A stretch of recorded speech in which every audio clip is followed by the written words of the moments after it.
Hello and welcome back everyone to your own channel लॉटर्स। आशा करती हूँ कि आप सभी बहुत अच्छे होंगे। तो आज का जो हमारा टॉपिक है वो है ऑर्डर ऑफ एजुडिकेशन। तो पहले समझिए कि ऑर्डर ऑफ एजुडिकेशन क्या होता है। तो ऑर्डर ऑफ एजुडिकेशन एक ऐसी कंडीशन है जो कोर्ट ग्रांट करती है उस व्यक्ति को जो डेप्ट में होता है, ठीक है। और ऑर्डर ऑफ एजुडिकेशन हमारा तब ग्रांट किया जाता है जब कोई भी डेटर या फिर क्रेडिटर कोर्ट में जाके पिटीशन फाइल करता है, ठीक है, किसी के लिए भी। तो उसके बाद पिटीशन के थ्रू, ठीक है, कोर्ट उस चीज़ का छानबीन करके जो ऑर्डर पास करते हैं उसको ऑर्डर ऑफ एजुडिकेशन कहते हैं। ऑर्डर ऑफ एजुडिकेशन के बाद जो हमारा डेटर है वो एक इंसॉल्वेंट पर्सन करार कर दिया जाता है। Provisions of order of adjudication under bankruptcy and insolvency code 2016, ठीक है। तो जो प्रोविजंस हमारे इंसॉल्वेंसी लॉ में दिए गए हैं ऑर्डर ऑफ एजुडिकेशन के लिए वो है सेक्शन 27 एंड सेक्शन 28, ठीक है। तो section 27 and section 28 of insolvency law talks about the order of adjudication. Section 27 हमारा बात करता है ऑर्डर ऑफ एजुडिकेशन के लिए और सेक्शन 28 बात करता है effect of an order of adjudication. तो सेक्शन 27 है ये हमारा ऑर्डर ऑफ एजुडिकेशन के बारे में बात करता है। ऑर्डर ऑफ एजुडिकेशन का मतलब होता है कि जो हमारा डेटर है वो अब इंसॉल्वेंट करार कर दिया जाएगा ऑर्डर ऑफ एजुडिकेशन के बाद, ठीक है। ऑर्डर ऑफ एजुडिकेशन का साफ साफ यही मतलब होता है कि जो कोर्ट है वो किसी भी इंसान को पिटीशन मिलने पे उस इंसान को अगर प्रूफ्स है तो उस प्रूफ के बेसिक पे उसको इंसॉल्वेंट करार कर देगी। इंसॉल्वेंट यानी कि कर्ज में डूबा हुआ इंसान, यानी कि दिवालिया घोषित कर देगी। तो जो ऑर्डर ऑफ एजुडिकेशन है वो तभी पास होगी अगर कोर्ट को पिटीशन जो फाइल हुई है उस पिटीशन के बिहाफ में पर्टिकुलर सबूत मिलते हैं उस डेटर के खिलाफ। तो ही अगर कोर्ट को पर्टिकुलर जो है जिस डेटर के खिलाफ पिटीशन फाइल की गई है अगर उसके बिहाफ में सबूत नहीं मिले तो जो कोर्ट है वो ऑटोमेटिकली उस पिटीशन को डिसमिस कर देगी और वहाँ पे ऑर्डर ऑफ एजुडिकेशन पास नहीं होगा कोर्ट के द्वारा, ठीक है। इसका मतलब जो हमारा इंसॉल्वेंसी कोड है वो प्रूफ मांगता है कि पर्टिकुलर इंसान इंसॉल्वेंट तभी करार किया जाएगा जब उसके लिए प्रूफ है, ठीक है, ग्राउंड बन रहा है उस केस के लिए। तो ही अगर ग्राउंड नहीं है, सफिशिएंट प्रूफ नहीं है तो फिर ऑर्डर ऑफ एजुडिकेशन पास नहीं होगा। अगर बेबुनियाद पिटीशन फाइल की गई है डेटर के खिलाफ तो कोर्ट छानबीन करने के बाद उस इंसान को इंसॉल्वेंट नहीं करार करेगी और जो पिटीशन फाइल की गई है उस पिटीशन को डिसमिस कर देगी और ऑर्डर ऑफ एजुडिकेशन पास नहीं होगा।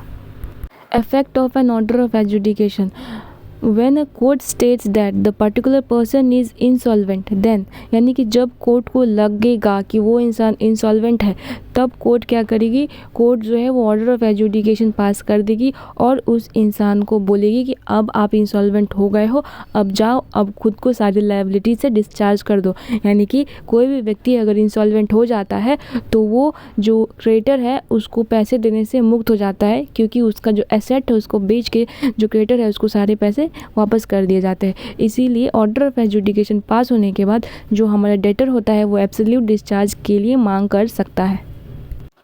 और अगर कोर्ट को लगेगा कि वो जो इंसॉल्वेंट करार किया गया है वो इंसान खुद को अभी भी डिफेंड कर सकता है तो कोर्ट उस व्यक्ति को थोड़ा टाइम भी दे सकती है कि लो भाई तुम अपने लिए लड़ लो, ठीक है। उसके बाद the whole property will now be held in the hand of the court. और ऑर्डर ऑफ एजुडिकेशन के बाद जो जितनी भी प्रॉपर्टी है डेप्टर की वो या तो कोर्ट के पास चली जाएगी या फिर जो हमारा क्रेडिटर है उसको हैंड ओवर कर दी जाएगी। ये जो प्रॉपर्टी को हैंड ओवर करने वाला काम है ना ये रिसीवर करता है, ठीक है। द ऑफिशियल रिसीवर और the assignee are the person who sells out the debtor's property and hand it out to the court और टू द क्रेडिटर। मतलब जो ऑफिशियल रिसीवर होते हैं जो कोर्ट के द्वारा अपॉइंट होते हैं तो ये लोग जो है ना ये जो भी डेटर के प्रॉपर्टी है इसको बेच के या फिर किसी भी तरह से जो भी सही लगे उस सिचुएशन पे उस कंडीशन को देख के तो ये ऑफिशियल रिसीवर डेटर के प्रॉपर्टी को बेचेगी।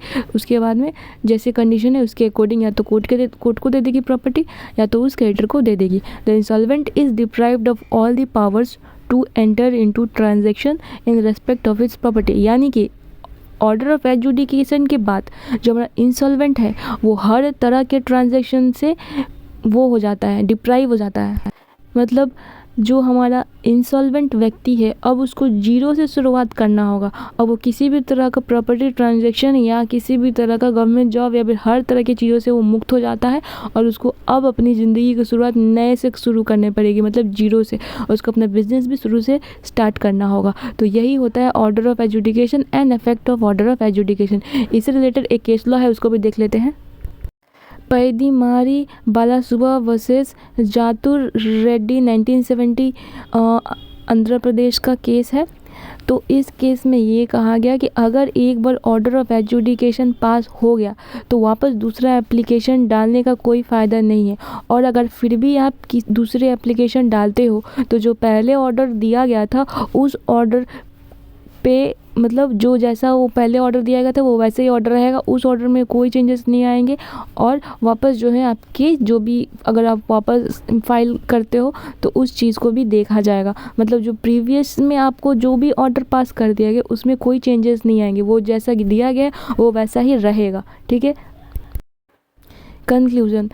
Order of adjudication. An effect of an order of adjudication simply means an order where the court found the debtor is unable to pay its debt and discharge him further for all kind of liability। साफ साफ ये बोल रहा है कि order of adjudication और effect of order of adjudication एक ऐसा कंडीशन है जब जो कोर्ट है वो हमारा किसी भी व्यक्ति को इंसॉल्वेंट करार कर देता है और उसके बाद जो हमारा इंसॉल्वेंट व्यक्ति है वो खुद के डिस्चार्ज के लिए कोर्ट में वापस वहाँ से डिस्चार्ज ले सकता है। और डिस्चार्ज होने के बाद जो हमारा इंसॉल्वेंट व्यक्ति है वो हर तरह के लायबिलिटीज़ और ऑब्लिगेशन से मुक्त हो जाता है और फर्दर वो अपनी बिजनेस या फिर ज़िंदगी की शुरुआत नए से करेगा। और जो क्रेडिटर है वो किसी भी तरह से जो हमारा डेटर है उसको दबाव नहीं करेगा, थ्रेटन नहीं करेगा और हमारा जो डेटर है वो हर तरह की लायबिलिटी से मुक्त हो जाएगा। तो ऑर्डर ऑफ एजुडिकेशन कहीं ना कहीं रिलीफ प्रोवाइड करता है हमारे डेटर को। Thank you for watching the full video.